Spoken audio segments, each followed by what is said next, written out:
कुछ चीजें बदली जा सकती हैं। निश्चित या पूर्व कथनीय प्रतिक्रम का सिद्धांत,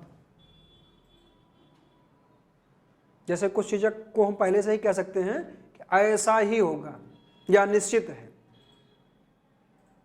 पूर्व कथनी का मतलब भविष्य के बारे में हम कुछ न कुछ कथन कर सकें, पहले से कुछ न कुछ। पूर्व कथनी मतलब पूर्व, पहले से, कथन मतलब कुछ न कुछ बोल सकें, निश्चित रूप से बोल सकें।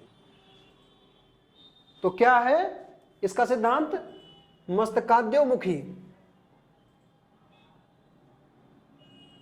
विकास कैसे होता है? सिर से पैर की तरफ, सिर से पैर की तरफ। जैसे पहले मस्तक फिर पैर, पहले मस्तक का विकास होता है फिर पैर। दूसरा सिद्धांत क्या है? निकट से दूर की तरफ, पहले केंद्र की मांसपेशियां फिर अन्य अंगों का विकास होता है, अन्य अंगों का संचालन होता है।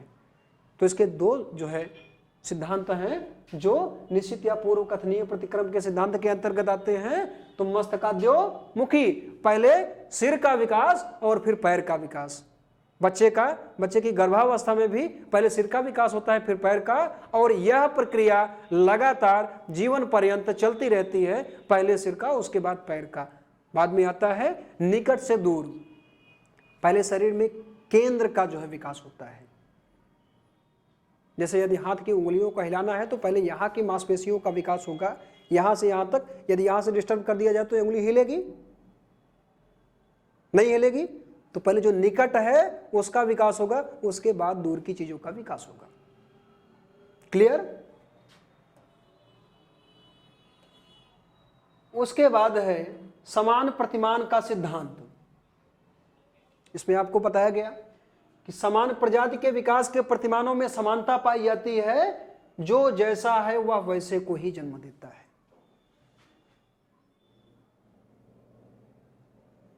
समान प्रतिमान मतलब इक्वल मॉडल।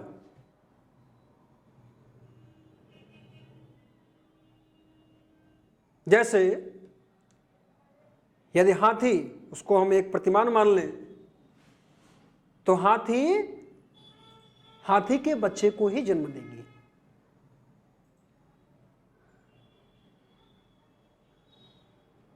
इसी प्रकार गाय बछिया को ही जन्म देगी, क्योंकि समान प्रतिमान का सिद्धांत है, समान समान का ही अनुसरण करेंगे। मनुष्य के बच्चे को ही जन्म देगा। तो यह चीजें समान प्रतिमान के सिद्धांत के अंतर्गत आती हैं। समान प्रजाति के विकास के प्रतिमानों में समानता पाई जाती है, जो जैसा है वह वैसे को ही जन्म देता है, उसके इतर कुछ नहीं होगा। गाय मनुष्य को जन्म नहीं दे सकती है, या हाथी गाय को जन्म नहीं दे सकती है, ऐसा नहीं हो सकता है ना, क्योंकि समान विकास का एक सिद्धांत है, समान प्रतिमान का सिद्धांत। जो जैसा मॉडल हो वह वैसे मॉडल को ही जन्म देगा। समन्वय का सिद्धांत, विभिन्न अंगों के विकास में परस्पर संबंध था, समन्वय होता है। जो सभी अंग होते हैं उनके विकास में परस्पर समन्वय होता है तथा संबंध होता है। सारे अंग कहीं न कहीं एक दूसरे से कोरिलेटेड होते हैं, जुड़े हुए होते हैं।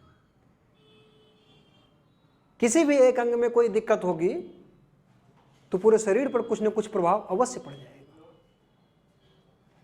अगला है वंशानुक्रम तथा वातावरण की अंतःक्रिया का सिद्धांत। तो विकास क्या है? वंशानुक्रम तथा वातावरण का परिणाम है। यह दोनों ही इसमें समाहित हैं, वंशानुक्रम और वातावरण।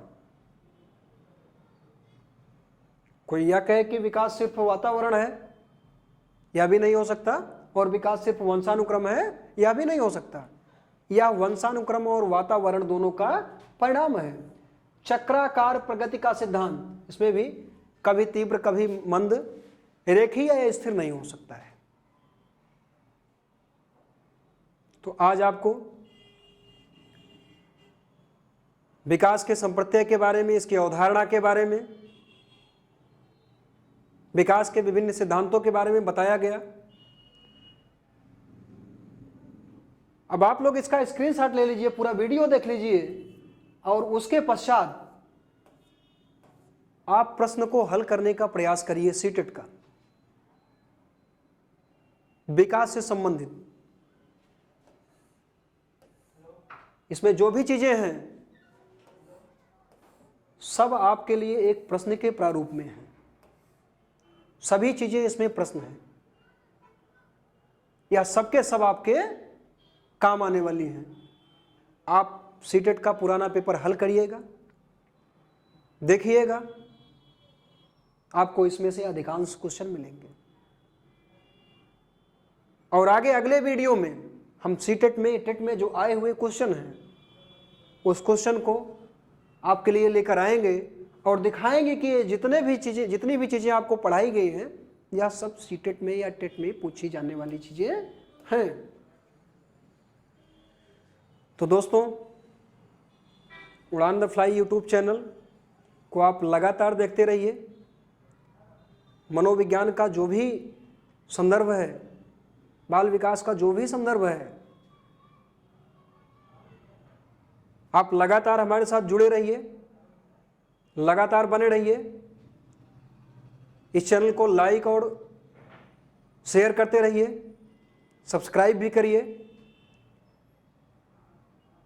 जिससे हम भी ऊर्जावान बने रहें और इस ऊर्जा का आपको भी लाभ मिलता रहे। या तो गारंटी है कि मनोविज्ञान में जो भी पढ़ा दिया जाएगा, यहां पर जितने भी प्रश्न हल कराए जाएंगे,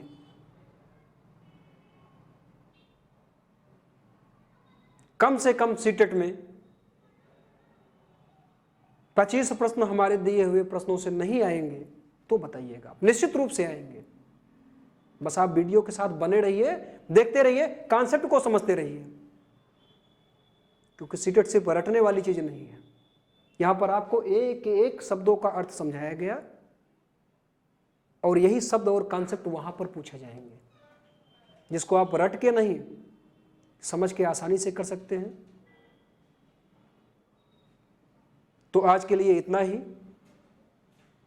बाकी कल मिलेंगे। धन्यवाद।